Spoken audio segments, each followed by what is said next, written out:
नमस्कार दोस्तों, मैं निधि सिंह आप सभी का सनातन आराधना में स्वागत करती हूँ। आज हम बात करेंगे उस रहस्यमय घटना की जिसने स्वयं भगवान कृष्ण के महाप्रयाण का मार्ग प्रशस्त किया। आज हमारा विषय है गांधारी का श्राप, कृष्ण का महाप्रयाण और कर्म का अंतिम रहस्य। यह कथा हमें यह बताती है कि कर्म का नियम स्वयं ईश्वर पर भी लागू होता है। कुरुक्षेत्र की रक्त रंजित भूमि पर कौरवों की माता गांधारी के हृदय में उठा क्रोध परमात्मा के अंत का कारण बनने वाला था। गांधारी क्रोध से, केशव तुम त्रिकालदर्शी हो, तुमने क्यों मेरे 100 पुत्रों को मरते हुए देखा?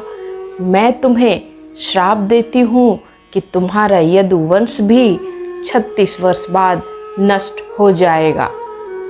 ऐसा गांधारी ने कहा। उस पर श्री कृष्ण ने कहा, शांत भाव में उन्होंने कहा, तथास्तु माते, मैं इस श्राप को सहस्र स्वीकार करता हूँ। भगवान ने गांधारी के श्राप को स्वीकार किया क्योंकि वे जानते थे यादवों में बढ़ा अहंकार और मद अब पृथ्वी पर केवल भार बन चुका था। अब यादवों का विनाश लिखा हुआ था। ठीक 36 वर्ष के बाद गांधारी का श्राप सच साबित हुआ। यादवों के अहंकार ने उन्हें प्रभास क्षेत्र में आपस में लड़कर मरने पर मजबूर कर दिया और समस्त यदुवंश का नाश हो गया।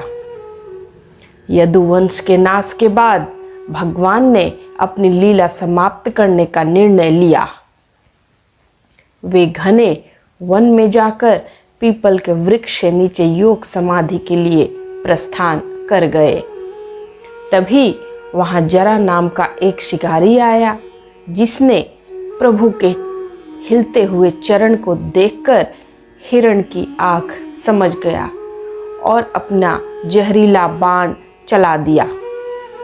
अब यह बाण सीधे श्री कृष्ण के कोमल तलवे में जाकर लग गया। फिर चीखता हुआ, हे देव, यह क्या कर दिया मैंने?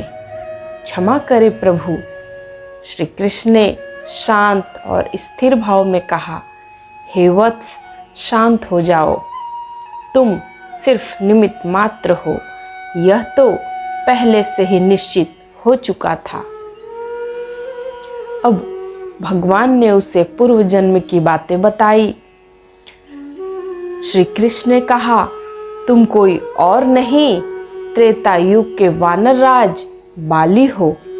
राम अवतार में मैंने तुम्हें छिपकर बाण मारा था और वचन दिया था कि अगले जन्म में मैं अपने कोमल तलवे में तुम्हारा बाण लेकर इस ऋण को चुकाऊंगा।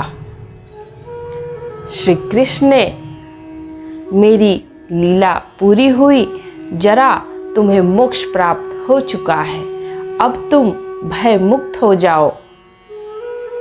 इस प्रकार गांधारी के श्राप और यादवों के अहंकार और पूर्व जन्म के कर्म तीनों ने मिलकर भगवान की लीला का समापन किया।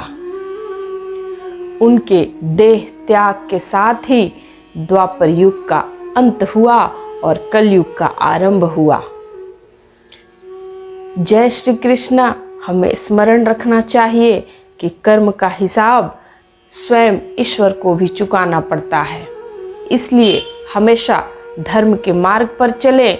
आपको यह कथा कैसी लगी हमें कमेंट में ज़रूर बताइएगा और सनातन आराधना की रहस्यमयी कहानियाँ सुनने के लिए सनातन आराधना को ज़रूर सब्सक्राइब कर लें और हाँ, वीडियो को ज़्यादा से ज़्यादा लोगों तक पहुँचाइए।